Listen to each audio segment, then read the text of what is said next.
Okay, I'll use that from now on. Okay, well, I mean, there's feedback. Yeah. Now that TJ swore that I just removed 30 minutes of his comedy gold. No, I mean, I think there's some good parts in there. I don't even want that as like my stamp on it. Like it's just TJ's. We'll post it as TJ's favorite target audience podcast bit.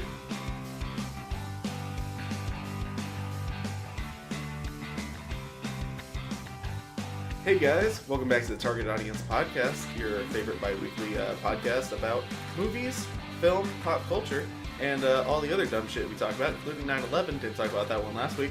This is your host, Ben, joined with my two co-hosts, Pierce and TJ. Why don't you guys say hi? Hi. I'm Pierce. Oh. I'm the one. Oh. Hi, I'm TJ.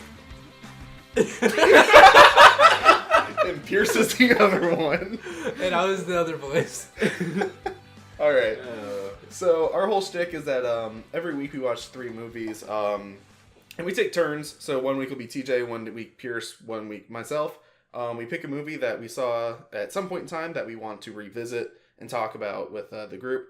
One that we want to recommend to somebody, which is exactly what I just said. The second one is a movie that you want to see that you haven't seen before, you've been meaning to. And then the third one is a new release that is worth talking about. Mm-hmm. My 3 picks for that last week were Fright Night, never seen it. The Monster Squad, one that I was recommending. And then I went and saw Spider-Man Into the SpiderVerse. So, before we get into that, you guys talk about anything interesting these last 2 weeks? Yeah, man. Went on a lot of cool... Ben and I went on an adventure to... You ham and egg adventure? We did not go on the ham and egg adventure. No. You guys better not go on a ham and egg adventure without me. We can just go to Denny's sometime. No, come on. There's got to be an actual adventure involving ham and eggs. Yeah, but anyway, no. You go tour a facility where they kill pigs. Ben and I Harvest their actually eggs. got to go to that... we went to that Goblin show where it was the live screening of Suspiria while they're playing it. You went. I forgot about that. It was fucking unreal, man. It was super crazy. So cool. When was it? It was in Ybor at the Orpheum on a Tuesday. Yeah, I probably would have been able to go. Yeah, Oh, yeah, we decided. You had work. that I Dude, could go, it was amazing. It was the first time Ben ever saw Suspiria. Yeah, I saw him. Because that was one I've been meaning to watch. It was really wow. something. The first time you got to see it was with an orchestra. It was with a not just an orchestra, like a full like on band, live band, and the bonus set they played afterwards too. Like that's cool. It was very super cool. skilled musicians with great chemistry. I saw a Chaplin movie with an orchestra at the Tampa Theater. Nice. It was funny. Yeah. I like slapstick, old timey humor, and it was cool. I got to talk to some of the orchestra. Charlie Chaplin? Oh, I got to talk to Charlie Chaplin. He was there. He was like, "Do you like my movie? I mean, I worked really hard on it." There was a lot of him and the ghost of Edgar Allan Poe. They bro it up and they go do live QAs. There was a lot of really cool stuff though, even in the bonus set, because like Goblin's collaborated and done music scores with for a lot of other movies too. Like most of Dario Argento's other stuff. A lot of Dario Argento's work, but also I think Dawn of the Dead. Oh, that was one of them. One of them, and that's it's so cool because they kept compiling, scenes from the film, and they were doing while they were doing it. They were jamming, awesome. and there's something about really awesome metal playing, and zombies getting their heads popped, pushed in, it's very cool. So cool, pushed man. in. Yeah, Suspiria as a movie is insane, and I'm very excited to see where they're taking the remake. I still haven't seen the it's old definitely one. Argento's work is put it on the list. We can talk about it on the podcast. We could. I could put that not for this week. I already decided what I have for this week. There's a few other Argento movies, not just the. You just do it casually in your own time. Oh, anyone watch any other movies? I watched a bunch of stuff. How about you, Pierce? While I pull up my list. I watched the Clove Hitch Killer. Was that any good? I've been wanting to check that out. No, that was actually a very good serial killer movie. Awesome. The way the story unfolds is very interesting. Mm-hmm. It's very non-conventional, lots of twists and turns. It's got. Did you watch it? No, I watched the trailer for it. Oh, okay. I didn't end up watching it. Well, just not even twists and turns. More like just the structure of the movie was interesting. Okay. Can you go into that at all without spoiling it? Or? Yeah, I can go into it a little bit without spoiling. Okay. Because the first half of the movie, a little more than half. Mm-hmm. It's like there's the mystery aspect. But then, it kind of shifts, the focus shifts to a different character. Mm-hmm. And they do kind of like a flashback thing without really doing a flashback, just kind of showing what happened behind the scenes for something. Okay. And that's basically it, or I'll spoil. All right. More than... So it's... Okay. I get where you're going with that. in that case, maybe I'll watch it at work this week. No, it's actually worth. Dylan McDermott, I think is how you pronounce it. Last name McDermott. That name sounds familiar. First season of American Horror Story. Okay, yeah. He's the dad character. Okay. He's really good at playing. It's so creepy how, cause he's a messed up guy, but it's just so creepy how normal of a white dad he can act. Because he's like a Boy Scout, like leader. Because that's in the does trailer, yard work for a living, and then he's like outside of a grocery store drinking a soda, talking to a cop. He's like, "Oh yeah, what kind of weapon is that?" And then they're like, "Oh, it's a Glock model, whatever." He's like, "Oh yeah, beautiful, shoots great." Mm-hmm. I've actually was talking to TJ about this. I've had an idea that I've been bouncing around about doing a short film based around like a serial killer and just showing his like day-to-day interactions with like just showing that it's like halfway there, like he's like on the outside he can wear the mask of like being a normal human being. There's parts of this movie that are like that. Yeah, and then you can see the mask slip in a couple spots, and you're like, oh, that's not a person behind those eyes. Yeah, I like stuff like that. It's, but the Clove Killer was good. Okay. I was gonna watch Under the Silver Lake, but I still haven't. I downloaded it because it's available, and I have not watched it yet. The other day, you were gonna try to watch it when I was cleaning. I didn't know you were cleaning. I know it was funny. It was funny. I was straightening up the house and everything. I was literally just about to play. And then I look at Pierce and I'm like, Lobster. It begins opening from Monster Squad. Monster Squad song. Spoilers. Series trying to fucking spoil the agenda. So apparently, my notepad app has a ability to read what I wrote down to talk about on the podcast. Spoiling the rest of the podcast. Sorry, guys. But anyway, coming soon. It was funny because Pierce was getting ready to watch it, and I look at him like, "Oh, you're getting ready to watch Under the Silver Lake?" He's like, "Yeah." And I was like, "No, don't watch it right now." I'm like fucking walking in and out. And he's like, "Oh, okay, whoops." He's like, "I will save that one for you guys." Yeah, because I didn't realize like you were. I thought you were. I know you just thought you didn't realize what I was doing, but yeah, I was like, can you imagine if I just kept walking in and out, like vacuuming while we're watching the movie, like Under the Silver Lake? You're getting pissed because TJ's being super loud. TJ's pissed because you're watching it without him. I'm sorry, I'm He's like a you're Cold spoiling War. the movie for me. And I'm ruining it for you. He's like, I keep looking up and seeing what happens. Especially this movie we've all mutually just been like kind of hyped about. Yeah. I haven't even heard if it's been like good or bad, and I kind of want to keep it that way. Yeah, I'm cool with that. There's a couple things that TJ and I watched. You watched Eli Roth's History of Horror series on, what was that, TMC? AMC. AMC. Yes. And that's super good. That. Highly recommend it. Can't really talk about it in a substantial way. But they got some great... He has a lot of respect for it. He gets a lot of big names. They got some great interviews in that, if you like the horror genre. Yeah, absolutely.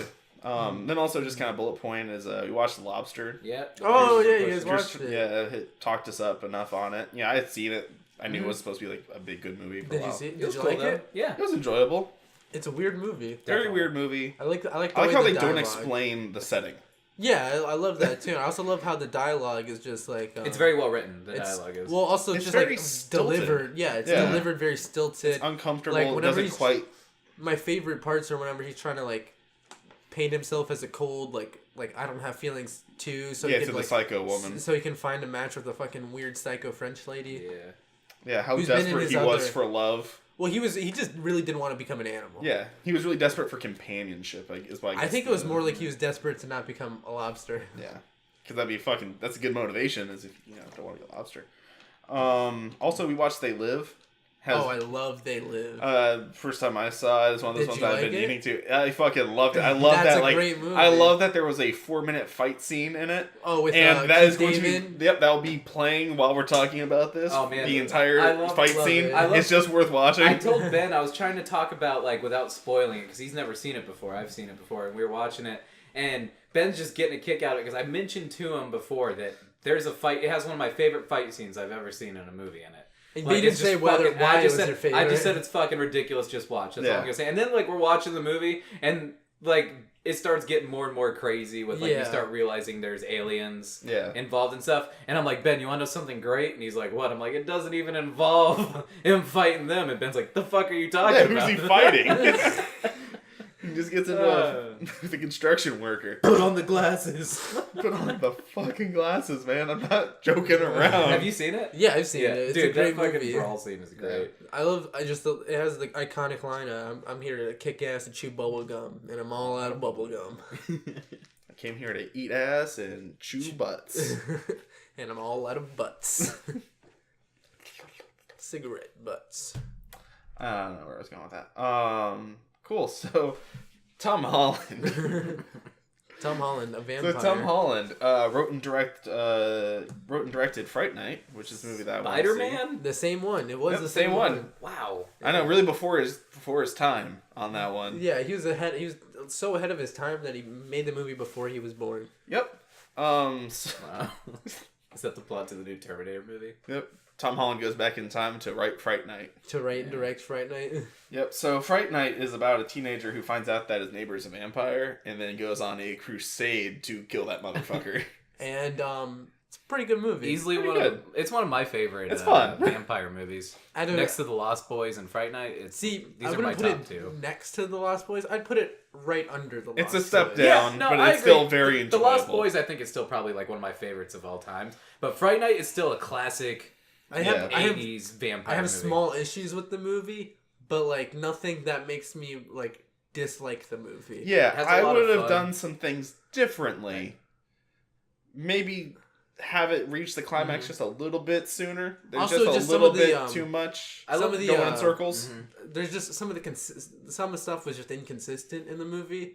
That's like small, but then I'm like, it's kind of a dumb movie, so I'm not holding it to. But it has so much. It doesn't need fun. to be the most cohesive. It has so much fun with it though. You take something almost like it has like almost the same category as like The Burbs, but even more horror-esque because it incorporates like vampires. You know, I watched but The you know, Burbs, I mean, but half watched it. Really? You know what I mean? So I don't even remember what. Or you take the idea of like the Hitchcock Rear Window and make it really like a campy, fun vampire movie. Yeah, like, it was enjoyable. Yeah.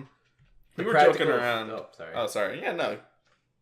I really like the practical effects in this movie. The wolf scene. Okay, was yes, amazing. that is something. The wolf scene was absolutely fantastic. At first you feel awesome. Spoilers, but it's a 30-something-year-old movie. At first, point. you feel kind of ripped off because you're like, I didn't see any transformation. I know, because it's like Evil Ed turns the corner, and then it's like you hear like, and then a ghost walks out the door. And you're like, oh man! But then the wolf attacks him, and he falls off, and he gets impaled. Yeah, and then he just it's when the you thought opposite of a transformation. And he's like morphing back into human. Which is still transforming. Which is still transforming, but he's like slowly doing it because he's dying. You see like his fingers like ungelify as they like. And he's just like. I want to say that might holding be the stake, like just like fucking crying. Yeah. When we were watching the Eli Roth History of Horror, we were watching the vampire episode. There was a scene. Ben's like, "Fuck," and I even thought, "I'm like, fuck, dude. I hope they don't show anything from Fright Night because Ben ain't watched it yet." Yeah, there's a vampire episode. And then there's one part they do show a scene in Fright Night. I don't know if it was like the wolf, like him. It wasn't that back, one, or it was like him getting like when he gets branded with the cross. I think it was when he got branded with the cross. Yeah, I think that's what it was. Here, I have some notes where. Sure. Is your phone charged up now? Oh, enough. Okay. Pierce is going in for a hug. I was going in for a hug. He was going in for a hug. Something that we were joking around about is if there was an Always Sunny parody of this movie. It would fit so perfectly. Where Dennis plays the vampire and Charlie like sees him from across the street. Mac is Dennis's like butler. Yeah. No, Charlie would have to be Evil Ed, dude. Charlie's Evil Ed. D witnesses that Dennis is a vampire from across the street. Frank would be. She has to get Frank to hunt a vampire. Yeah. Frank would be the one that they go to because Frank acts like he knows how to hunt a vampire. He's also, like, look, you gotta get some garlic. You gotta see a cross through him. He's gonna talk about how he's seen a vampire once before. Right. Back in Vietnam in that sweatshop. He'll just describe the plot to Fright Night like he did with the Rambo. Yeah. He'll be like, that's Fright Night. He's like, I live next door to a guy, and he was getting hookers over. He was killing the whores. The whores. He was killing the whores. Nah, Fright Night's got a lot of really cool, like, fun scenes. Yeah. But I love the scene too when he like booby traps his house so hard, and like Evil Ed's giving the advice of how to deal with a vampire. Jokingly, kind of, and he's just like he pretty much vampire proofs his house, and then the mom's like, "Hey, come down." It's always just fun. Yeah, we invited him into the house, and then he's like already inside, just like, "Hey, what's up?" Yeah, he's giving him like just real like aggressive threats that only he would know. He's like, "Yeah, I can come in whenever I want now, I guess, right?" It's just whenever I want. It's such a common thing in vampire movies, and the way they handle it in this scene, it's just so like, oh. It's like that problem was circumnavigated before they even knew it was a problem. Yeah, it's just really campy funny. But like with like the inconsistencies, they're small, so it doesn't like make me dislike the movie really because it's an 80s movie about vampires. There is a Fright Night 2. I've never seen. There's a Fright Night 2 80s one, and there's also then there's the Fright Night Fright remake. 2. There's also the Fright Night 2 the remake. Yeah. Wait, there was a remake that got a sequel. The requel, but it was like it was a sequel. What? But I don't think it's related. But the sequel was like a DVD, straight to DVD. I don't think the movie. sequel to the. I don't think the newer Fright Night 2 has barely anything. See, to look do right with there, the other one. 2013. Oh my god. Yeah. With no one. The other one- actually the with first- Will Payne and Jamie Murray. Now the first Fright Night remake had like Colin Farrell and Anton Yelchin. David Tennant.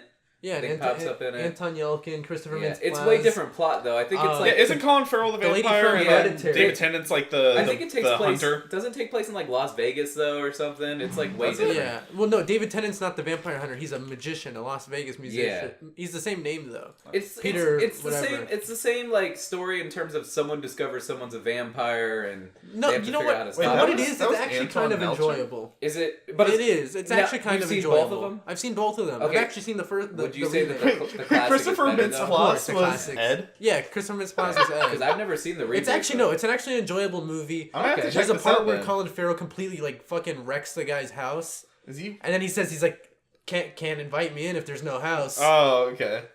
So David Tennant looks a lot like Rob Zombie in this picture. He does, All right. and I think Colin Farrell's a pretty good like I casting. guess I'm gonna start getting hard into spoilers if I start clicking through these pictures. Click too far. But Wouldn't want to spoil anyway, the 2011 with, Fright Night. with Fright Night, Which one? the old one, Okay. the one we watched, Jack Skellington, the one with Jack Skellington in it. The vampire is Jack Skellington. Oh, you know what would have been good? Prince Humperdinck. Are you serious? He's also Same Prince, actor? Yeah, same actor. Oh, okay. He's also Humperdinck in Princess Bride. No shit. Oh. I never connected all those dots. Yeah. Huh. I saw him like, he looks like the guy from Princess Bride. And I looked at him like, oh, he is the guy. And I'm like, I oh, just he's saw him also and I Jack looked at him Skellington. like, he looks like Lynn Howerton. It'd be really funny. He does look like Lynn Howerton It'd be really as well. funny if we did it. It's Always Sunny parody of this. But anyways, like there was a scene where the vampire hunter guy uses the cross to burn Ed's like face, and then later he tries to use the cross against handsome vampire, and it doesn't work crushes because he it. doesn't He's like- have faith. He's like, you don't have faith, but he's like, he already had faith when he used it Yeah. earlier, so why wouldn't he have faith the second time he uses Maybe it? he lost Maybe it faith. was because maybe it's one of those I things just- where it's like you believe in it circumstantially. Yeah. But Where it's like- like, you know, it's but like like- you just get after a car accident, you know, you're like, oh, thank God I made it out okay, but that doesn't mean like you're going to church on Sunday. No, That's but true. like, well, also like he used the cross on it, and he Also- saw it burn his head, so it's like, okay, So so he the should cross know works. that- He's like, yeah. okay, the cross fucks him up, so then he's just like, Yeah. What And if he it's goes- a matter of how powerful of a vampire you are too? Because Maybe how over much maybe faith- it's like because yes, there was no Evil Ed- explanation hold on, of that. well, so hold on. like, that's a lot of implication. Evil Ed, in what Evil Ed is. just became a vampire, so he's still like maybe he was super weak. he's like a level 1 vampire as opposed to these like Yeah. badass vampires, you know? I guess. Maybe it's a little bit of both. Maybe it's like the vampire. Maybe Ed succumbed to it because he psychologically thought the other guy had faith. So True. maybe like the fear of the cross worked on him. But they That didn't- is true But because that's never, Ed's the one. like, Ed's the one that pushed all the that's still a lot vampire of lore what to ifs. begin with. Yeah. So therefore, he believes in the vampire. There was lore no 'cause really. he- There was no like. They That's what I'm didn't saying. Like explore- Ed, Yeah. maybe Ed saw the cross. He goes, "Oh shit, that's gonna burn me," and Yeah. because of that, he was weak to right. it. It's in his Whereas head the other already. one was like, "That shit don't touch me. That guy's not even He religious." doesn't have faith. And then it didn't work. But then the other guy who did have faith, maybe it. But they I said, could say but the that. rule is I that the agree. person who's using the cross has to believe in it. Maybe it not works the both vampire ways. that believes that the other person believes in it. Maybe it works both ways. Well, that's maybe though. Maybe it's like I think that dog's That's gonna just bite one- me, and then the it's just dog one thinks that slight you feel fear, and then it bites you. It's like one slight imperfection. Yeah. That's like it's like there could be an explanation for it. There could be. but there wasn't. But there wasn't. And like they didn't really do a hierarchy of vampires either. Yeah. Like I've been a vampire. It was kind of for this whatever. long. They Yeah. don't Also, explain any of the mechanics of it. So Really. the other guy, like his thrall, his slave, his butler apprentice boy. dude Yeah. wasn't a vampire, but then was a vampire at the end. I don't think he was a vampire. I think he was like a ghoul of yeah, some sort. just kind of like So a he's just ghoul I think he was assistant. some kind of. but a- he dies with a stake in his because they put the stake. Yeah, he's but, also but just there's a some- lot yeah. of bleed over between different mythological creatures. That's true. So it It's could just just an be some evil overlap. being. Yeah. So I mean, like, I wonder if that's like a reference to a vampire story where they had like a ghoul friend. There that- are Well, I know stories that like can in go a that. lot out in the of, sunlight but can get Yeah. shot in the head and just. Well, this okay, is also more the of scene a- where he sits up in the background, I thought that was great. That was really cool. When they're like looking and you just see him go like. It's more of a modern thing, but a lot of vampires, they take on thralls and basically become like half vampires. It's like kind of like an apprenticeship thing, and they get some of the benefits, but also not all of them. So maybe like, that what, explains he why only, he was more durable. Sinks half of his teeth in, or I think Sucks him for just a little less. He bites him with one thing. Well, it depends because it's like in some it's like you have to do a blood transfusion from the vampire to the other. Like there's so many different takes of it. Can you imagine? Can you imagine? But then again, it's what I'm saying. It's just something that was a big gray area. That. But it's kind of like whatever. But like again, it doesn't take away from the movie really because it's like a dumb '80s comedy horror. That wasn't not dumb as in like a bad one, but like. But it's not intended to be taken seriously as a watertight, foolproof, 100% thought out. It's not like no plot hole film. Yeah, well, it's also like it's not like it's a vampire movie, but it's not a movie that's trying to bring justice to vampire to the vampire culture. The it had fun with mythology. This is a movie that's like a new take on it. It's not like a Memento where like it has to be airtight, like a Christopher Nolan movie. It's not a Christopher Nolan movie. Yeah, I wouldn't want it to be. Yeah. Yeah, because it wouldn't work. If it was, because it wouldn't work if it was. Because there's not as much room for fun. If it was Christopher Nolan movies, you would find out he's a vampire at the end. Yeah. Yeah. No, he's not even a vampire. He just thinks he's a vampire. Yeah. No, it's and then his apprentice sees him and he's like, "Oh, they had rubies the sizes of tangerines." And then you're at a cafe with your wife, but is he actually there or is it just like his mind because he's senile? Oh yeah, boom. Yep. Christopher Nolan's Fright Night. Christopher Nolan's Fright Night. All right, so the next movie we talked about is one that I grew up on. Well, actually, hold on. I have one more. You have more on Fright Night. More on Fright Night. A lot of people in the movie looked like they were just related to each other. Not really complaint. What? But I thought that his girlfriend looked like Ed in the face, who also looked like the guy that the Hampson vampire was. I'm gonna have to throw up like a collage. Yeah, when I all name the them faces all, next to each other. Just put all their faces in the same spot and just do an overlap. Just make the opacity like. I want to hit 20%. Whatever you're smoking, man. Like, how did you figure that out? How were you watching this movie and that was the detail that stuck? I was like, well, because I saw them all in a shot together. Related. Are you saying all white people look the same, Pierce? No, I'm specifically those white people looked alike. Because Charlie Brewster didn't look like he was related to anyone in the movie. No. And also his girlfriend kind of looked like she was a middle-aged woman. Yeah. Yeah, she looked way older. She looked like she was like 26. That was exaggerating when I mean middle-aged woman. Yeah, no, she looked like she was in her upper 20s for being like what was he supposed to be, like a 16-year-old girl? Yeah, not even seniors. Yeah. What's his name? Evil Ed too, man. He was a sociopath before he was a weirdo. Yeah, his motivation for becoming a vampire was a little. But I mean, I get it. Like the vampire's like hypnotizing him, kind of. But also, I'll go on record saying the first chance there is for me to sell my soul to get any amount of power, I'm doing it. Would you become a vampire? 100%. But he becomes evil. No doubt. He becomes evil though. Yeah, Would you become evil? 100%. 100%. Okay. 100%. You motherfuckers, you're on my side or you're dead. Okay, so Ben's gonna make me say we have a neighbor that we think is a vampire. Hey, it's daytime. Go answer my door, TJ. I don't wanna. we have a neighbor that we think is a vampire, and then me and you, we're trying to fight the vampire. I'm Evil Ed, 100%. And then the vampire's like, "Hey, you want to be a vampire?" And then you're like, "Yeah, fuck Pierce." Yeah, he's gonna. First thing I'm like. Pierce trying to kill her? You think we can win him over? And then it's like, no, Pierce is going to kill both of us. I'm like, well, I like being a vampire more than I like being Pierce. Yeah, Pierce's friend. And then I can see you guys. Okay, there you go. Live forever, be friends with Pierce. When you put it in that sort of thought process, I'll make new friends. I could see Pierce like throwing his hands up like Ben, and then Ben's like, Pierce, I get to be a vampire. Like I turn into a wolf. Yeah, I get turned into wolves. I get hypnotism. I get to wear leather again. Don't wear leather, and when anyone questions it, I just kill them. Yeah. Don't wear sunglasses at night. It's the best. I'm not going to let you vamp block me, Pierce. You're totally fang blocking me, dude. Fang block. PJ's just going to start eating garlic a lot more. I'm like, motherfucker, you just like, dude, doing the fuck with me? That's racist. You're being so insensitive about my cultural needs. You'd be like, or TJ gets a Dracula cape. You're like, dude, come on, we can only wear those. That's our thing. Speaking of garlic and vampires, let's keep it flowing over. Yeah. Monster Squad. Another vampire, Dracula. I loved Monster Squad. I thought it was really good. It was a really fun movie. Yeah. Written and directed by Fred Decker. Shane Black also co-wrote it.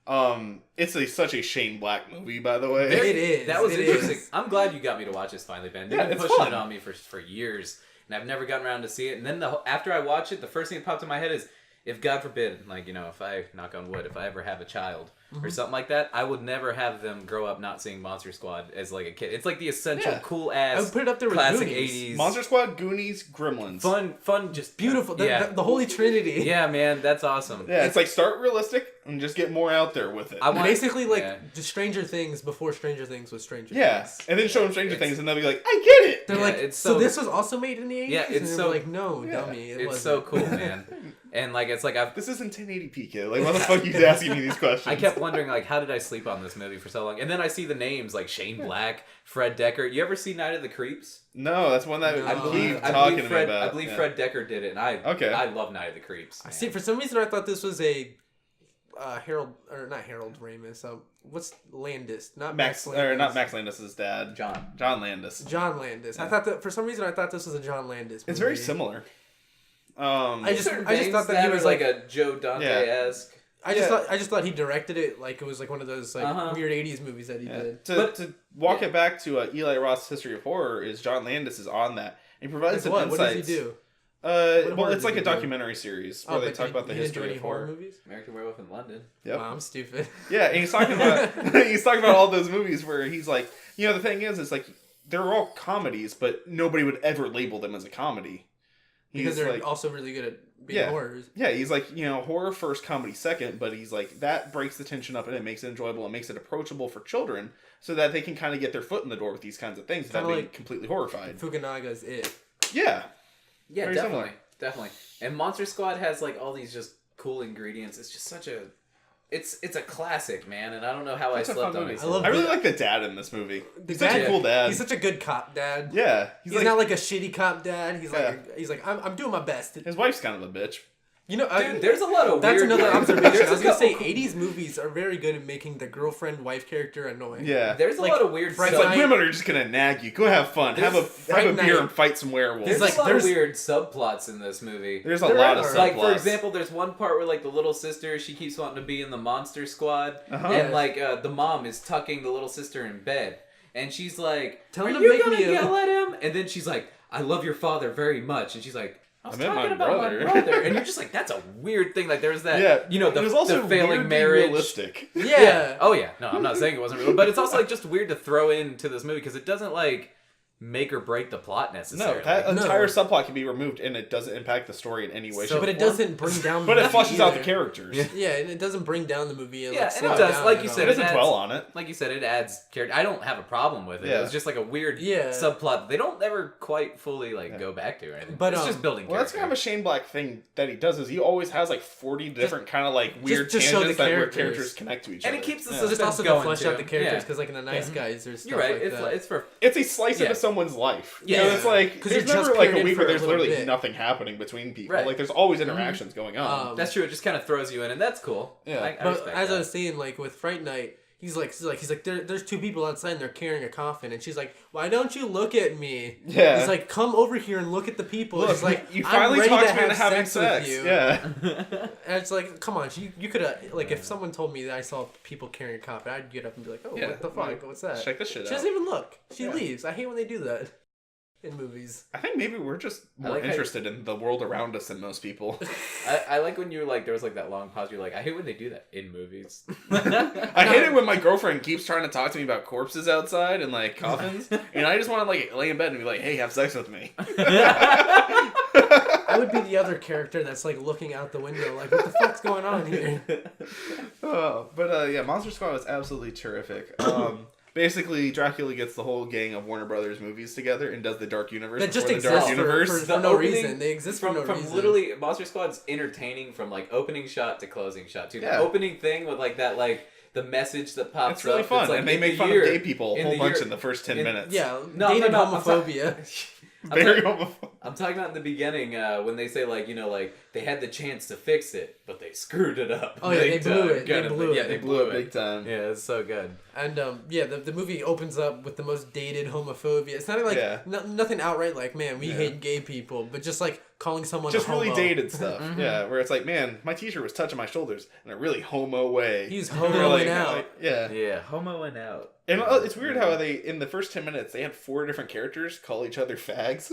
And then just the rest of the separately. movie, they just don't do it anymore. They don't ever do it again. It's like, really weird. It's like they were like, let's just get it out of our system the first 10 minutes. It's just really odd. I really like... It's like it was whatever, it was the thing at the time. Right. Can't judge it by modern standards. No, yeah. It's... Now you don't... It doesn't bother me. You don't look at your friends and be like, hey, faggot. Like, you just, you don't do that anymore. It's bad. Also, they kept calling the one kid fat kid, and he's always eating like the pie and shit. Yeah. I hope they don't... and Snickers. I hope they don't ever remake this movie, but if they ever I really want them to, because I think they could do it really well. What if they did it with modern horror classics? I think the they could Bye-Bye remake Man, this movie very the well. box from Wish Upon. Don't call Bye Bye Man a fucking horror classic. That's why I did air quotes. Yeah. But no, they could definitely do this again. This is something they could bring back. I don't know if I'd want them to. I guess it's like a...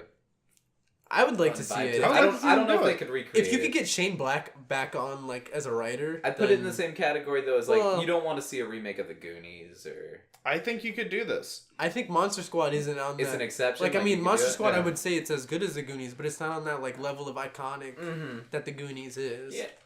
Yeah. You're right. I guess I can't put it on that tier. Yeah. But, like, Edgar Wright could do it. I had to look up his name because I didn't want to get it wrong and just be totally, like, who the fuck are you talking about? Edgar Wright could do Monster Squad. I think Edgar Wright could do Monster Squad. Do very stylized, very good monsters. I'd check it out. With the kid. And also Rooney was super cool. Honestly, if you aged up the characters ever so slightly, put them in middle school and high school, you get some of the kids from it, you get kind of the Stranger Things kids, you grab a couple of them, put them in there. You get the older kid is the guy who played the Red Ranger in the new Power Rangers movie. Dacre Montgomery. Yeah. Yeah. The dad could be the piece of shit from Stranger Things season 2. The dad could be who's a good dad? Who'd be a good cop dad right now? I don't know. I'm just saying it could be done right now. No, there's someone I have. You get Michael Fassbender as Dracula. Michael Fassbender as Dracula would be great. Benicio del Toro, just get him back again for Werewolf. Yeah, no, that's serious. Yeah, that'd be awesome. Just because Wolfman wasn't the greatest movie doesn't mean you get Andy Serkis to be the Gill Man. The Gill Man, and then you get the guy who always does the Fishman stuff. The creepy long-fingered man. Yeah. Oh, from everything Guillermo's ever done. Shape of Water guy. His name. Yeah. He could be the fish guy. Yeah, get him involved. Get him as like the mummy or something. Who's Frankenstein? Oh, get him as the mummy. Yeah. So don't make him the fish person again. Yeah.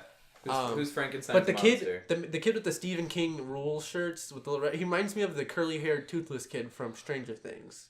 Kinda. He kind of just looked like him in the face a little bit, and the way he talked. And his friend looks a lot like the main kid from It. Also, the Book of Henry kid. Yeah, they do have similar kind of look to him. Yeah, I have to put up pictures for these because we're saying a lot of not names, also, but we don't know their names. But we know who we're talking about. I don't know. I'm just saying they're like. I kind of want to do like a treatment of this and modern it up a little bit. The more you talk about it, the more I'm slightly sold on the idea. You can do it. Yeah. Edgar Wright. Okay, what of the director? Because Edgar Wright, what's someone who would do more of like an Guillermo would do a really fun one. Guillermo would make it dark. He would make a very dark one. I don't know. Eli Roth. He just did A House with a Clock in Its Walls, and he did it very well. Walls had a vibe where it showed that he could be capable. That kid looks like the one kid from Monster Squad. Or you know what would really happen? They'll get like Tim Burton to do it. Yeah, no, and I don't make it want that. Super. Because Tim Burton doesn't. I'm just being real here. He's too into his style to make a good movie now. I don't know. He that really is the case. When was the last time Tim Burton did something that was worth watching? Fucking Ed Wood. Actually, I don't know when Ed Wood came out. I could be talking shit on some movies that came out after Ed Wood that I really like. Honestly, I think that might be the case. I don't know. Let's see what he's done. He's Beetlejuice announced 2. as a producer for Beetlejuice. He's doing 2. Dumbo right? 2. He's a producer. Just producer. Okay. Oh well, go to his directing credits. Why did they fucking hide that? So, I guess he's directing Beetlejuice and Dumbo. I never saw Big Eyes, but I did want to see it. I heard Frankenweenie wasn't terrible. I like Frankenweenie. It's cool. Fine. Corpse Bride. Charlie and the Chocolate Factory has some funny moments, but it's not good. What about Corpse Bride? I love Willy Wonka and the Chocolate Factory so much. No, that's what I mean. Sleepy Hollow. Mars Attacks. Yeah, I love that movie. Mars Attacks in 1996. There we go. Sleepy Hollow. Sleepy Hollow was good. You didn't like Sleepy Hollow? Not particularly. I've never seen Big Fish. I heard that one's alright. I didn't like Big Fish really. I haven't seen it. But okay, so you didn't. We can say everything post 2007, 100% confirmed garbage. Yes, post 2007. Because people do like Sweeney Todd, and it is a Alice, okay. You I can't don't tell me think you so. like Fine. anyone loves Alice in Wonderland. You can't tell me you love that movie. No, it's fucking terrible. Nah, I think Beetlejuice is probably like one of my favorite. But I think Burton's Sweetie ever done. or not Sweetie Todd, Sleepy Hollow. I think that's a pretty Yeah, solid Sleepy Burton Hollow's pick. not bad. I think Christopher Walken's a really weird pick as the Headless Horseman, It is a weird one, but it worked. but it somehow worked. I didn't realize he did the music video to Bones by the Killers, but it makes a lot of sense. He also did another one with Pee-wees. the Killers. He did Here With Me. Huh, Yeah. cool. Oh, Okay. he directed Batman? Yeah. Pierce, get out.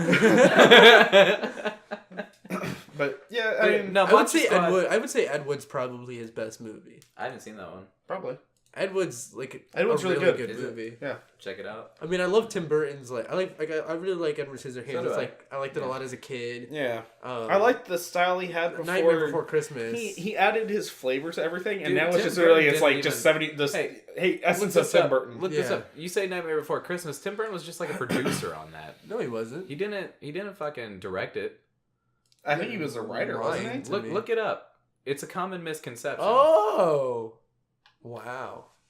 No way. I'm coming. I got you, Tim Burton. I got you covered on this. Danny Elfman did the sound. of Writer. course. He was a He writer. was a writer, directed And by is- Henry Selick. Real the fuck quick, is Henry real Selick? quick. This is also, you just provided a perfect example of why I do not dislike. That's his hold on, picture. real quick. I don't dislike. Wait, he did James the Giant Peach. Wait, those are all. Tim Burton produced.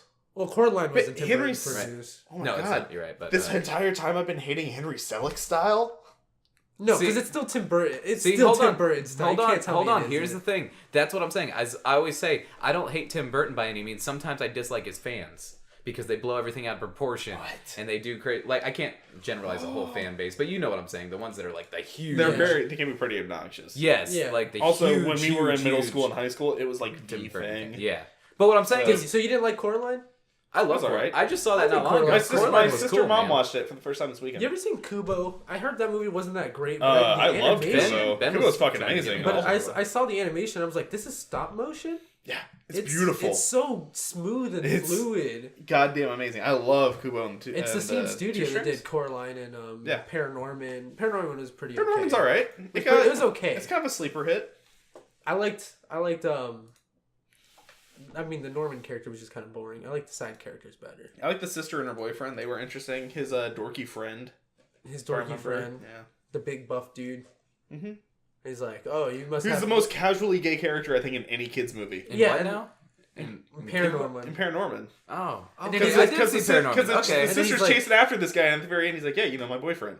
He's like, this is my boyfriend. Yeah, and then she's like, "What?" Yeah, and he's like, okay, and then that's it just glosses over it. Well, You know, I I also forgot love about the scene where ParaNorman. he's like, was wow. really good. I really Yeah. liked ParaNorman. He's like, I forgot wow, you about must that really movie. work on your deltoids. He's like, I've never done deltoids ever in my life. Yeah, Paranorman's fun. ParaNorman's good. Yeah. I just don't remember it as much as I remember Coraline. and- Right, yeah. I want to see Kubo because the animation itself Yeah, looks Kubo's like it's worth Kubo's the watch. absolutely fantastic. You know, I haven't seen Isle of Dogs either. What am I doing? That one slipped me by. Just never could make it in time. Great, Zach's gonna text us all pissed on this episode. I know. Zach, our friend Zach, texted us today. He's like, "Motherfuckers, I recommended The Man from U.N.C.L.E." The Man from U.N.C.L.E. is such a good movie. Good No, good taste. There was a point where you were supposed Good to get taste. Zach on the podcast. It was like when me and Ben were doing it just before you came in, Mm-hmm. and Ben, I forgot what movies Zach recommended. I don't remember. I didn't watch any of them, Zach. I did Not watch a single them. one. I Wow. did watch I think I forgot the name of it, but I did watch it. I'll have to look it up. Well, Man from But U.N.C.L.E. is a good anyway, pick. no. Remember It is a good movie. I think Isle of Dogs was one that he was suggesting wanting to go see. Yeah. as If his- you were to do when it. we were just spitballing ideas. Yeah, I still haven't watched that one. Yeah, it looks really good. Yeah, it does. I like Wes Anderson. He's cool. Okay, but anyway, Monster Squad. Yeah. Great movie. No, also Classic. one of the darkest moments in the movie. I thought Oh, it was a weird the thing. movie for them did to get throw dark. out. Oh, okay. I hope you're talking about what I just remembered. It's gotta be. Okay. Anyway, with the old man. Yeah. Yeah. Why? Okay, you can take the reins, Ben. So It's old, one of your so favorite old movies. German man. That they have who weird they keep speculations joking about. about how he's a monster or he's a Nazi or whatever. And then as he's leaving the house, the kid's like, he says something about Dracula. Yeah, they say something about, it's like, hey, be careful for monsters. And he goes, oh, I know all about monsters. He closes the door, and it gives like a real discreet shot of the tattoo of the numbers on his wrist from where he was in a concentration camp. Yeah, because the kid says, he's like, oh, you know a lot about monsters. He's like, yeah, I guess I do know a lot about monsters. And they just show it as he's closing the door. And then that's it's just like, oh, man. And prior to that, they're kind of hinting, like, the kids are looking around at airplane models, like like a B-52 B-52 bomber or something like that. And you're just I didn't even pick up on that. I thought, oh, he's an old guy. He collects old people shit. Yeah, but it's one of those things where it's like, it comes together. But then, like, that's it. It felt like... doesn't get broached upon again. It didn't feel like it was super, like, weirdly out of place. No, it just caught me off guard. Like, it's just a character detail. Extra layer of him. Because then when you go rewatch it the second time, you're like, oh, he's just the nicest old man ever. Yeah, he's a nice guy who moved to the U.S. after going through some real fucked up shit. Have you ever seen F is for Family? Yeah, I watched the first season. The one neighbor who they all call the Nazi, and then he, like... he has the second season, the third season, which just came out. I started watching. They kind of but they kind of flesh out his character a little more. Oh, do they? And he realizes that he's a downer and brings everyone down and tries to talk less about the Holocaust.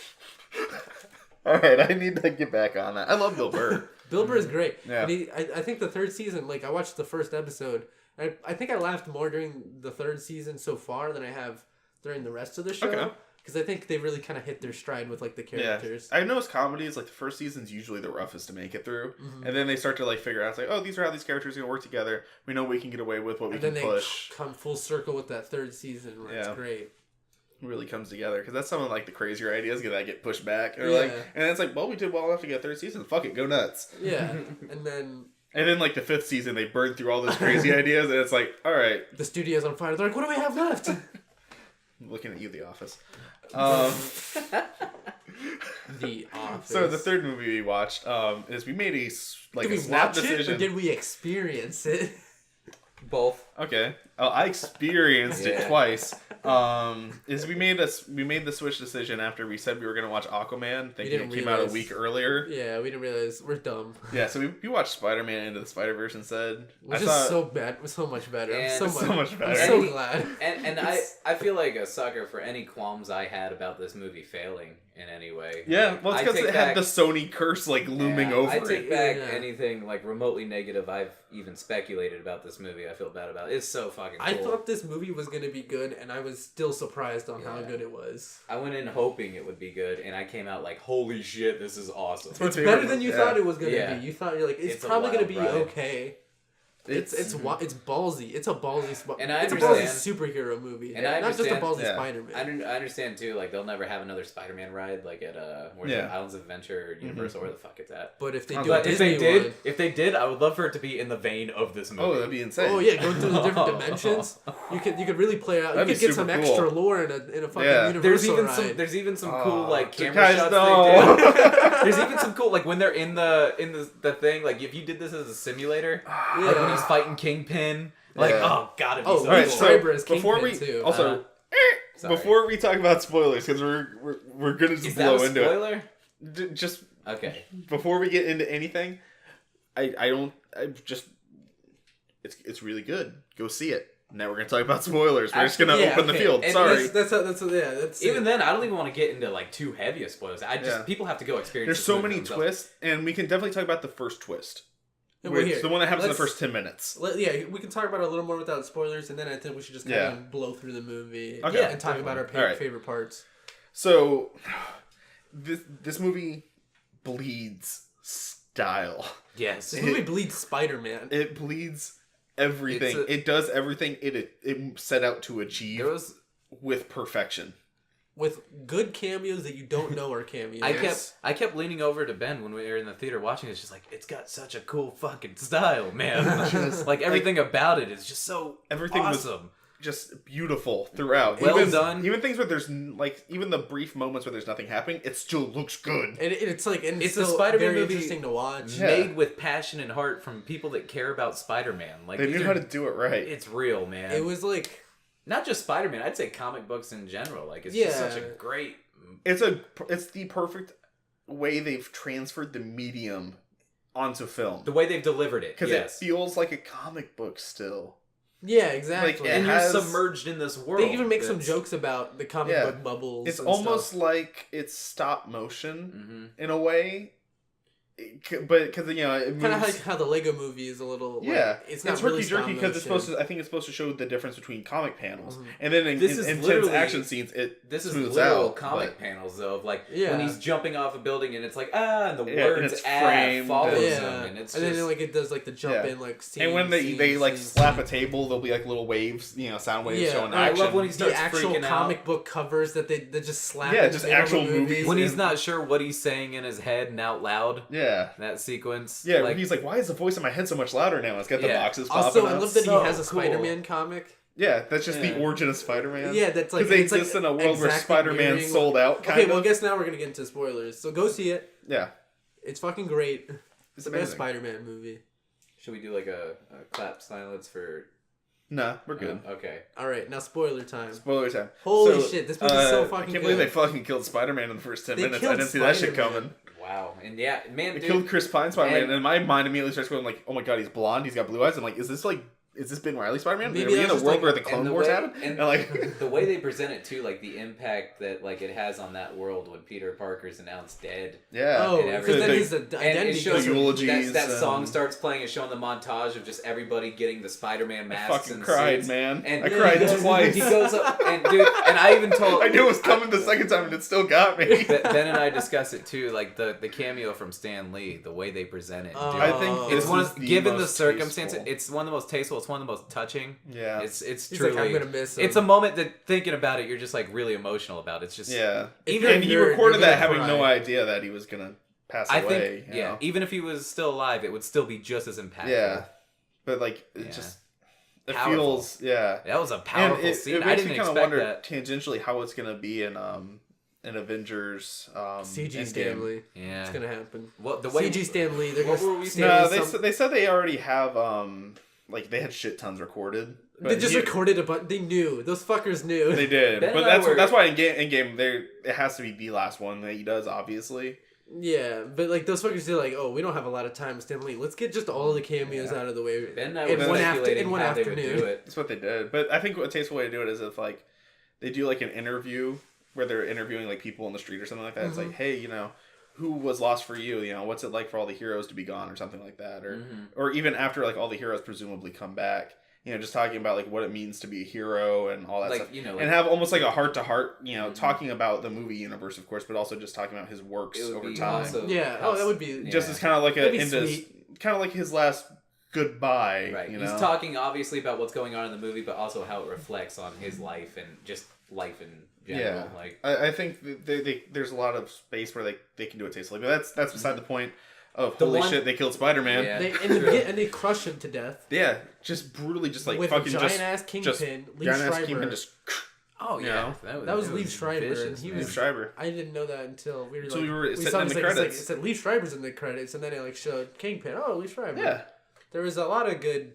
It was Ben also pointed out during the advertising too. It wasn't even hype that Kingpin was going to be the main It's a Sinister Six movie, and we had no idea going in. Yeah, exactly. That's fucking wild, dude. And then I like how they had the female Doc Ock because it's like the different. It catches you so because it's like why should they have to play by the rules of what we think Spider-Man should be? It's like this is about all the other Elseworlds and the alternate universes. They went different with instead they of were like big air metal arms. They're like inflatable, squishy or whatever. Yeah, I don't know what they were. They were like some kind of controlled squishiness. Yeah, it was cool. It was like they were like jelly. Yeah, kind of like those big rubber hands that you put your hands through to like reach in and do chemical work through, like into the sealed boxes. Yeah, but like those, but on her back. I don't know. It looked super cool. It was cool. It was very cool. It was a really interesting take on it. There wasn't even like, there's not like one character I'd be like, oh, I wish they had a little less screen time. Like all the characters are really cool. They're presented in such a fun fashion. Yeah.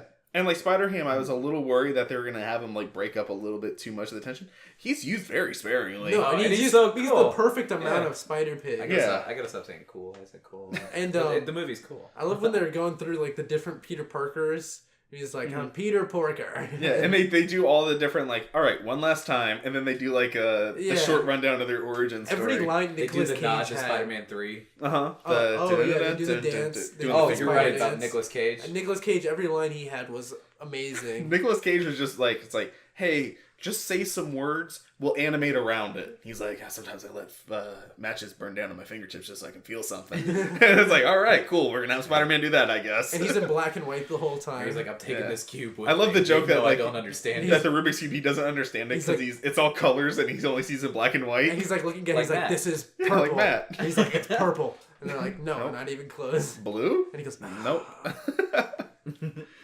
Yeah. God damn. Fucking, they had the giant, gross green goblin. I thought that was a quick little, like, cool thing. It's very, because it catches off, he's so, you can immediately pick him out as Green Goblin. Yeah, but he's like so a big drastically monster. different than what you come to expect. And I think that kind of like is like, hey, here's 5 minutes in. Blow your, what you, don't throw away what you think Spider-Man is. You know, or like what he should look like and how they should act. But it's really about, you know, anybody can be Spider-Man. It's, you know, what's under the mask that counts. Yeah, exactly. Which is like the overarching thing. It's like there's all these different Spider-Mans and they all have the one thing that really makes Spider-Man, and I've been saying this for fucking years, it's like Spider-Man is just the guy who keeps getting up.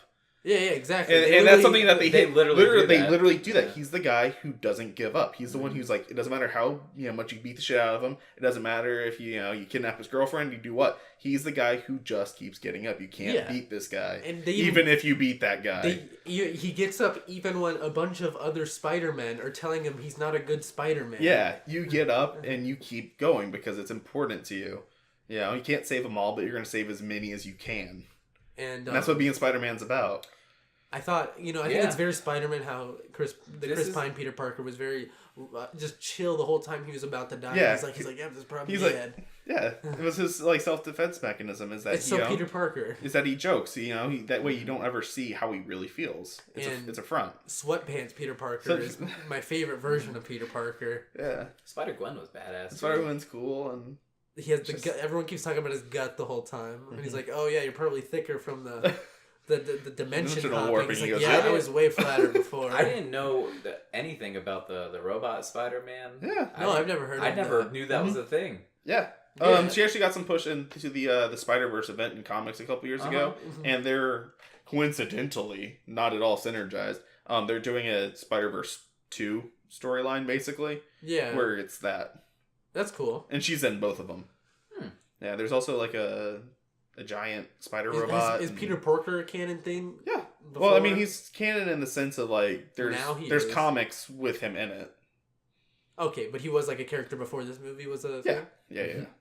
What's wrong with like all these were characters that pre-existed to an extent. I mean, like I knew Spider-Noir, but like this Miles Morales is a different than one from the comics. Yeah. This is the universe that he was in was completely different. Coca soda.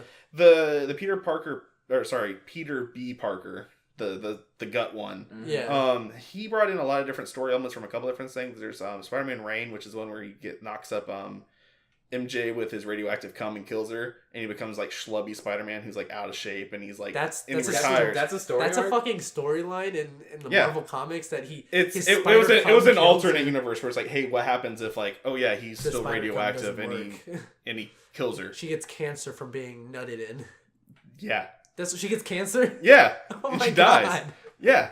And they say it a little bit more tastefully for that, but that's She doesn't like lay an egg sack and a bunch of spiders. A bunch of tiny Peter But she passes away and he ends up in a very similar situation where he's out of shape, depressed Spider-Man.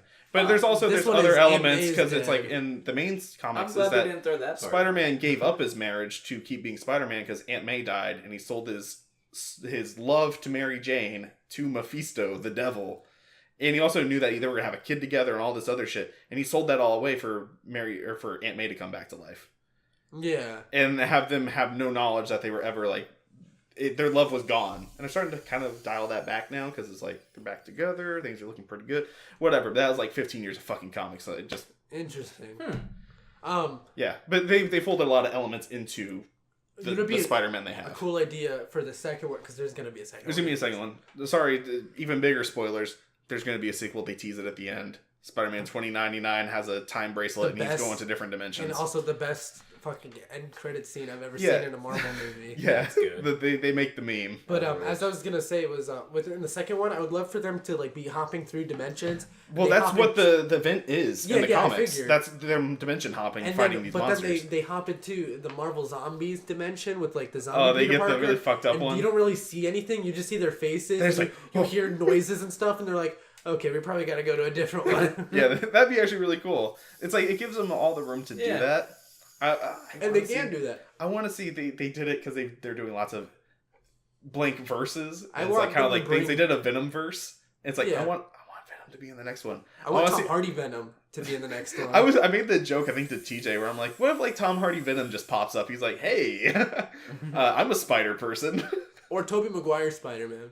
Yeah, Andrew Garfield. Just get all of them to make a cameo. Yeah, all of them. Just literally get them all as separate spider people. In the Spider-Verse, like, we're from the movie. In the Spider-Verse comics, the two movie Peters, they meet, and they're comparing all the details. They're like, oh, so you did that, and I did this. Wait, which one? In the comic, there's a comic where Andrew Garfield meets with Tobey Maguire. Yes, and they're Spider-Man, and they're like, yeah, you look kind of like the guy from Seabiscuit. Like they make like a reference. Okay, but they're straight out supposed to be Tobey Maguire and Andrew Garfield. Here, I'll try to find it. And so the story is that they're not real Spider-Man. They just played Spider-Man in a movie, and they're just comparing each other. Seabiscuit reminded me too.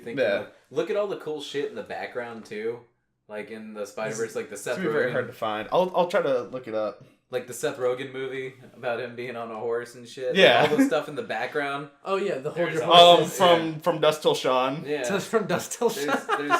There's so much stuff. I didn't see the Dusk Till Dawn one. Oh, here it is. Hey, you know what's really weird? One Spider-Man would not stop singing show tunes. Yeah, I ran into one who kept trying to teach me English. All right, one of them was unmasked. I swear he looked just like the guy from Seabiscuit. Really? I think I saw the guy from The Social Network over there. Oh my god. So this was in a comic where they're talking about the movie. Yeah, because it's like those are technically canon to the multiverse of Spider-Man. Really everything Spider-Man's ever appeared in. Jesse Eisenberg was Spider-Man? Yeah, dude. Jesse Eisenberg is in one of the universes plays Spider-Man? Huh? Alright, so that's Spider-Man. I really can't talk about the story because I mean there's a couple twists in it that you're like it's something special. It's something special, man. They don't come along like these where they're just like they're true acts of passion. Like they don't come along every day. Check them out when you can. This movie better get nominated for an Oscar. God damn it! Oh, if this doesn't get best animated, best score, what else has come out that could even like compete with this? I don't know. Boss Baby got nominated one year. Let's see. Oscars. Yeah, but that was a year this didn't come out, man. Well, that's what I'm saying. So there's such an, Yeah, let's see what the Oscar nominees for animated feature are. Not even an option. Wait, animated feature film: Boss Baby, The Breadwinner, Coco, Ferdinand. Maybe it'll be on next year's because it just came out in December. That was last year. This is the last year one. Yeah, they haven't done the new nominations. See, look, Shape of Water, Get Out, Dunkirk, Call Me by Your Name. Oh, you're right. These are all last year's movies. Yeah. Ben's getting ready to go off. I was like, wait a second. We watched Coco. Okay, maybe they're not. Maybe it's not announced yet. It'd be because we already did an Oscars in 2018. They're gonna do the 2019. Oh, you're right. It's February, so I guess we'll have to revisit this and we'll do an Oscars week. And we'll talk about how pissed we are if it doesn't. We're gonna end up talking about. We're gonna be pissed about one category. Well, I'm glad they killed down the popular category. Yeah, they're supposed to do the. Do you know about this, CJ? They were supposed to do a most popular movie category, and it it's was called something else. Yeah. It's called like. But it's basically like, hey, Avengers needs to win a fucking Oscar. Let's make a category for it. Let's see if Michael Bay can make a Transformers movie that gets an Oscar. Yeah, so it's basically people eat this shit up, but artistically, it's not They're trying as good as every other category. They're trying to pull in like the MTV I think it's just Teen called Choice Awards crowd. Yeah. Yeah, they're like, you know what? I think there's too many other award shows. We need to just be those award shows. Yeah, let's just implement everything that makes them unique into us. But whatever, it was. We're the Oscars. We're allowed to do that. We're grandfathered you guys in. Yep. Meh. All right, so. Okay. So now it's time to talk about. Yeah. So it's your week this week, buddy. Buddy O Palo Chummo mine. It is my week, and the movie that I have seen. I don't know if you guys seen it. Have you seen it? Saw it when I was a kid, but do you remember it at all? Very, very faintly. That still looks familiar, but I can't recall it. Well, he's been in a bunch of the old Disney stuff, and Pierce, why don't you introduce it for us? So this is a movie that I watched a lot when I was a kid called The Three Caballeros. It's a Donald Duck cartoon from 1944. I didn't realize it was that old until I looked it up recently. When I was a kid, I thought it was like 60s. Yeah, when I was a kid, I couldn't tell the difference. I was fucking a little kid. Mm-hmm. Okay. But there's a lot of parts of the movie that I remember. Like, I was just thinking about the movie recently, and I was like, there's a lot of really cool visually appealing parts of the movie that are slower that I didn't like as a kid, but I thought, wow, I'll probably appreciate this a lot more as an adult. Mm-hmm. Like, there's a lot of more experimental, like almost, I would say kind of trippy, like, moments and things that are definitely not indicative of the time. Yeah, it's like, it's one of Disney's more abstract movies. Okay. And it's interesting. It's not very long. I think it's a little over an hour. Yeah, hour 11 minutes. Yeah, so it's not even like really a full length, but it's a movie. It counts. Yeah. I really like it. I think it'll be a good revisit. Speaking of the Oscars, it was nominated for 2. Oh. Back in the day. Wow. Cool. All right, so do you want to talk about the one you haven't seen? And the one I haven't seen is actually a movie recommendation that I got off of a YouTube comment. Okay. Was it on our videos? It was a YouTube comment on a Red Letter Media. Knows that. What was that? On Red Letter Media? It was the Clove Hitch Killer. I just watched the Clove Hitch Killer, and they were like, "Oh, someone was like listing like a bunch of good serial killer movies," and I was like, "Oh, I've been meaning to watch a couple of these," and then someone brought up this movie. I was like, "Oh, Memoirs of a Murderer is very crazy," and then I was like, "So that's the movie we're watching." And then that's the movie we're watching. Is Memoir of a Murderer, and they're like, "Oh, this is a very crazy movie." And it's done by, and it's a fucking Korean movie. And I was like, okay, I like Korean movies. So I was like, that interests me. And I looked it up, and I saw this very short line that is supposed to sum up the movie, which is a former serial killer with Alzheimer's fights to protect his daughter from her psychotic boyfriend. And I thought, wow, that's a very interesting and what the fuck kind of plot. Yeah. For sure. So it looks pretty interesting. And it's got pretty good reviews, too, so... Yeah. Something that I'm thinking it's probably going to be a cold shower movie. I've got a feeling it's going to be a cold shower movie on the levels of like Korea, Old Boy. Just being Korean and South Koreans know how to do cold shower shit. South Koreans? Is that the Koreans from the Seth Rogen movie interview? Yeah, the South Koreans, not the South Koreans. But also, whenever they get into anything about serial killers, they always want to make it super dark. Like Ichi the killer. I don't know if that's Korean though. That might be Japanese. Something to do with the sides, the holes in the mouth, like smokes a cigarette. Yeah. That's the one that opens up where the title comes out of a cum shot, where it's like a guy looking in the window watching someone, and he comes on a lead, like a plant, and then the title comes spells out really it comes out of the cum. Interesting artistic direction. It's a guy watching a woman get defiled by an intruder. He's like looking in the window. Oh, okay. Because you could do that one like super slapstick. Like it's also kind of done super slapstick. Okay. Because you could do, and then it's like right on the title. You described that scene, a Looney Tune, and you kind of change some of the details, and it becomes like a early 2000s boner comedy where a guy's got like some like binoculars. He's looking through like his American Pie. He's looking through his best friend's window, and he's like feeling up a girl. He's like, yeah, and he's got like a sock. And he rubs one out, and it's like Splatterhouse 2, the college years. And it came out, and that movie would have had to come out in the 80s because that's very like rapey. And, 2000s were super rapey too. Really? I mean, I guess I haven't watched a lot of like mid 2000s. Oh, trust me, watch a lot of DirecTV, like American Pie, Family Brothers movies, and you'll find it. I know the 80s were super, like, almost not even low-key, especially Revenge of the Nerds. Nah, dude, 2000s were like, hey, we can show titties on camera. Because internet porn's the thing. So you're already starting to become desensitized to these. Yeah, look how crazy it is. The 80s was like, we're starting to show tits. Yeah. And then the 2000s is like, oh, you think you've seen tits? Here's fucking tits. Yeah. And it's like, here's 6 pairs of them. And they're all fake. They only put fake tits in 2000s comedy movies. Yep. Like comically large. Comically And then we saw them as kids and we're like, you know what? I think butts are better because we didn't see them. They were like the forbidden fruit. They were the forbidden fruit, and we didn't. That's why like we're the how fake ass tits generation. look. We're like, they're like fake tits look weird. They don't look real. Yeah, so it just turned us off of it because we had just all we had access to as kids. Wow, that's an interesting hot take on society today. Philosopher Ben. All right, so Vice. And then my new release is Vice. We know Ben's Vice. My Vice is Dick Cheney. Vice is the story of Dick Cheney, American hero. Sorry, that doesn't say that in the synopsis. An unassuming bureaucratic Washington insider who quietly wielded immense power as vice president to George W. Bush, reshaping the country and the globe in ways that we still feel today. Wait, it doesn't say You're Dick taking Cheney. a breath, Pierce. Yeah. It doesn't say Dick Cheney, American hero. It doesn't say Dick Cheney, American hero. We're Anyway, gonna watch it's a movie Vice. about Dick Cheney, and it's probably going to be really sad, but also very comedic. I think it's gonna be pretty funny. It's got a hell of a cast. No, got a I hell of a don't think cast. it's going to be like sad. Sam like, Rockwell is George W. Bush. like how straightforward sad. I think it's going to be a sad like look on, oh man, the world's this. A lot of shit happened that's really fucked up. There's probably a little more low-key fucked up. That's not like in your face like the Holocaust is. Yeah. Holocaust is more like obviously fucked up. We The stuff that Dick shall Cheney see. and... It could be. Because He's that just like, let's give them predatory home loans. Just weird shit. which is like, it's like the low-key fucked up stuff. Yeah, low key fucked up stuff. All right, cool. Any final thoughts before we close this one out, boys? Watch The Big Short. That's a good Adam McKay movie too. Isn't that about the stock market? Or, the crash? Yeah, Or the yeah, bumps? and it has a very similar vibe to what Vice is going for. Cool shit. Good shit. Yeah. Kind of isn't it? What is your stance on the politics of ventriloquism? I think ventriloquists are for